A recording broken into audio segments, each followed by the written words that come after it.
Hey guys, PCA 2026, Erik Calviño here with Steve Saka, Dunbarton Tobacco and Trust.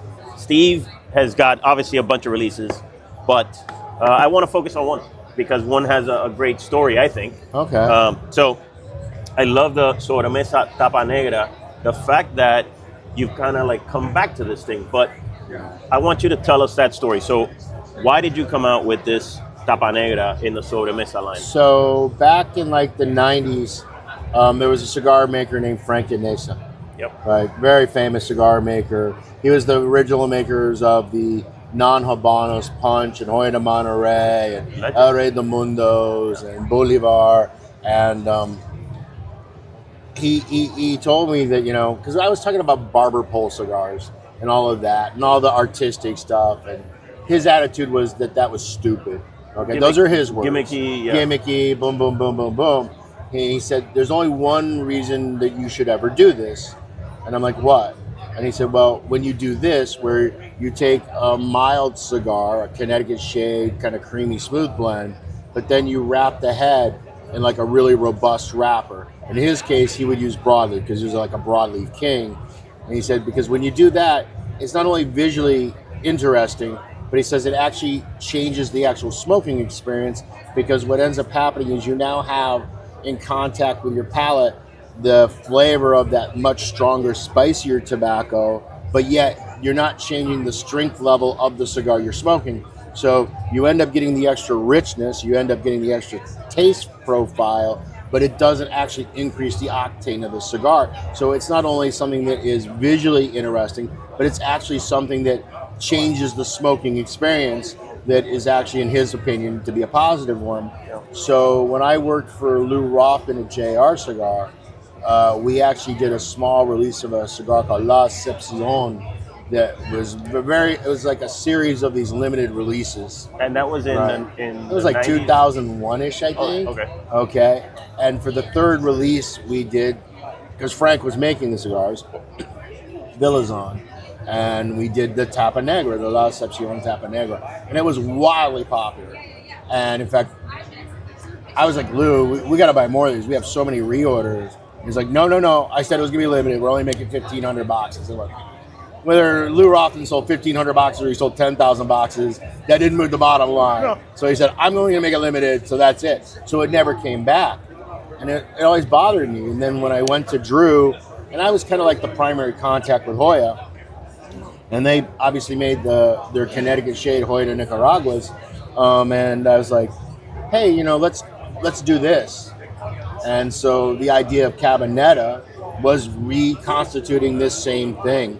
And they still sell Cabinetta. Yeah. It's still in the marketplace, and it does the exact same thing. I just wanted to do it again, my third bite at the apple, but this time using our wildly popular Brûlée blend. And look, Cabinetta and Brûlée are two different cigars. Absolutely. Right? Yeah. But the general basis, the concept of it is the same. It's really, really super. You don't change the strength level. You don't make the cigar more peppery, but you make the flavor on your profile more robust, a little bit more interesting, a little bit more intriguing, unless you decide to smoke it to the band. Because then if you kick into that really heavy sun grown at the end, it gets really, really potent poppy. But most people that smoke mild cigars, they don't tend to be beyond the band smokers anyways. They don't tend to be the nubber kind of guys, you know what I mean? Yeah. So, and it's something that I've always liked. And like I said, 15, 20 years from now, I'll probably do it again with another brand, with another company. Who knows? Don't start spreading any rumors. Yeah. All right. So anyway, that's a cool story. I think it's a cool story. I've always liked that concept. I'll tell you what, though.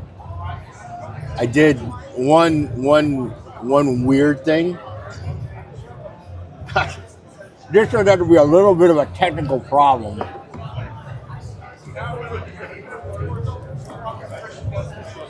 So, with La Excepcion, it had like a wide band on it. Didn't really think about it. Yeah. When we did Cabinetta, the Cabinettas also had wide bands on it.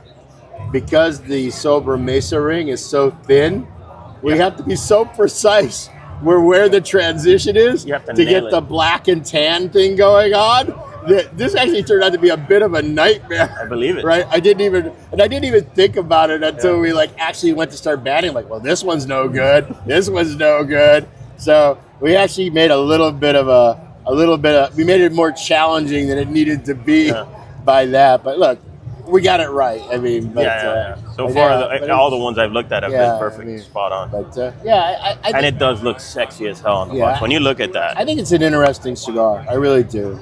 Yeah, I can't wait. I can't wait to smoke it. Yeah. And we are big fans, as you know, of the Sobremesa line, the Brûlée line. We love them. So I can't. Are you using the same wrapper? So the same Habano. It is a Brûlée. So the Brûlée wrapper, it's a Brûlée that after the fact you then add the additional sun-grown. But the sun-grown is from what cigar would you equate that to? No, we don't. In the Hoya factory, we don't. Do we have anything that has the sun-grown on it? I'm trying to think if Naka Tamale does. So so you bought that tobacco strictly for this? Yeah, just for this project. Yeah. So it's an interesting project. Yeah, I was trying to find like if you like the wrapper on Cigar X. It's the wrapper it's the same wrapper they use on their Antaños. It's that La Heron wrapper that they use like on the Antaño Dark Rojos. That is a strong wrapper. Yeah. That's quite strong. Yeah, it's quite strong. I mean, cool, man. That's good stuff. Well, thank you for sharing that story with us. Yeah, no problem. You always bring some interesting. We got all sorts of crap. We do spicy beef stick, these calibras, total revamp on the Stillwells, the Corona sampler. I'm really looking for the Corona sampler because. Yeah, I mean, you had me at Corona. Here's the problem with Coronas: retailers just won't stock them. I know. They won't buy them. I buy them. I know, but there's so few. I know. And in fact, so like we have these two weird ones, the Alpha and the Omega. Yeah. I made those blends years ago, and I was intending them to be for the for Muestra de Saka. But if I release as Muestra de Saka, I'm basically saying I'm going to be happy selling 5,000 boxes at the trade show because the retailers won't buy them. But by putting it in this sampler, it kind of like forces them to eat their veggies. Yeah. Right? Because I know that's so sexy that Corona smokers are going to go out of their way because you're getting 7 unique Ligas in one box, a pair of each, right? And I mean, look, 2 are Brûlée Blue, 2 are the Solita Red, 2 are Mickey Rita Blue, 2 are Turkey Traga, and 2 are Cinco Permiso. But we've never released Coronas in any of those blends, even though I had done the work because they just won't buy them. And then I also had the 2 others that I had made for Muestra that we never released because they won't buy them. So I think this is a way that it'll give us an opportunity to put a lot of Coronas into the marketplace for the Corona people, and the retailers will be willing to commit. Look, we're on day 1 of the trade show. Yeah. So I'm assuming, come back to me on day 3, and maybe I'm totally wrong. But given this, like, remember the Lancero thing we did where it had all the different Lanceros in it? Yeah.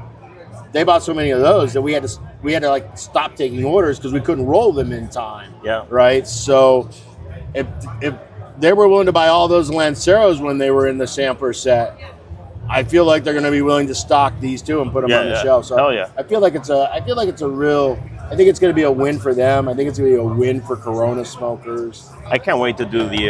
Now I will say on that, I made a Corona. 44 ring gauge because I wanted to. I really needed the 44 ring gauge to keep the blue blend and to keep the Sin blend where it needed to be. So that those two kind of dictated that I was going to make all of them in 44. So I mean, a classic Corona's 5x42. Yep. These are 5x44s. But I did it to keep the integrity on the Brûlée Blue blend and on the Sin Compromiso blend. Close enough. What's 2 ring gauges between friends? But I mean, so. All right, guys. That's what we got. That's what we got with Steve. What's 2 ring gauges between friends? Yeah, come on. It's a great line. All right, guys. See you later.